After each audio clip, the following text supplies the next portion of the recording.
أهم وأخطر وأغرب توقع على كوكب الأرض ممكن تسمعوا بحياتكم. اسمعوا هذا الخبر، وخاصة جيل التسعينيات، وشاركوا هذا الفيديو مع كل جيل التسعينيات ليسمعوا منيح ويستفادوا منه.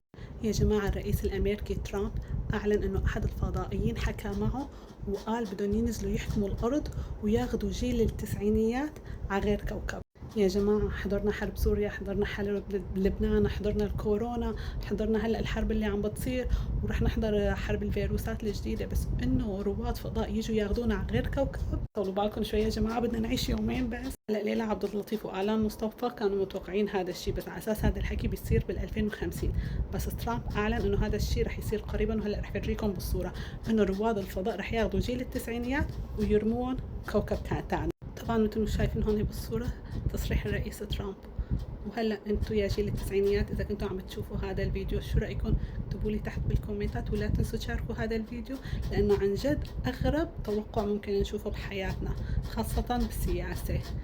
بحبكم كتير، باي.